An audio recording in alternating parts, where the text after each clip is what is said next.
சக்கரவர்த்தியை குந்தவி வியப்புடன் நோக்கினாள். அவளுடைய மை தீட்டிய பெரிய கண்கள் அதிசயத்தினால் விரிந்து மலர்ந்தன. இது என்ன அப்பா?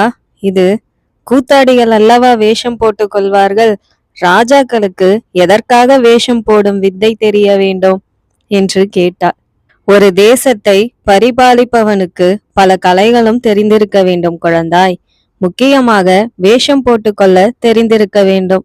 அப்போதுதான் பிரஜைகளின் மனோபாவங்களை அவ்வப்போது தெரிந்து கொள்ள முடியும். இன்னும் சத்ருக்களை பற்றிய ரகசியங்களையும் தெரிந்து கொள்ளலாம்.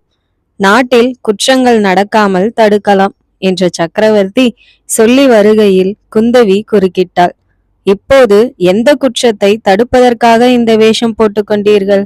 நான் ஏதாவது குற்றம் செய்ய போவதாக சந்தேகமா என்று சொல்லி முல்லை மலர்வது போல் பல்வரிசை தெரியும்படி நகைத்தாள். சந்தேகமில்லை குந்தவி, நிச்சயமாக பெரிய குற்றம் ஒன்று நீ செய்திருக்கிறாய். உன்னால் நேற்று ராத்திரி 4 பேருக்கு மரணம் சம்பவித்தது என்று சக்கரவர்த்தி சொன்னதும் குந்தவிக்கு தூக்கி வாரி போட்டது. இது என்ன அப்பா? எனக்கு ஒன்றும் தெரியாதே. ஆமாம், உனக்கு ஒன்றும் தெரியாதுதான். அயல் தேசத்திலிருந்து வந்த ரத்தின வியாபாரி ஒருவனை நீ அரண்மனைக்கு வர சொன்னாயா? ஆமாம், சொன்னேன். அது குற்றமா? அவனிடம் நீ யார் என்று உண்மையை சொல்லாமல் குந்தவி தேவியின் தோழி என்று சொன்னதுண்டா? உண்மைதான். அதனால் என்ன? அதனால் தான் ஆபத்து வந்தது. அந்த ரத்தின வியாபாரிக்கு நீதான் சக்கரவர்த்தியின் மகள் என்று யாரோ பிறகு சொல்லி இருக்கிறார்கள். அவன் இதில் ஏதோ அபாயம் இருக்கிறதென்று மிரண்டு போய்விட்டான்.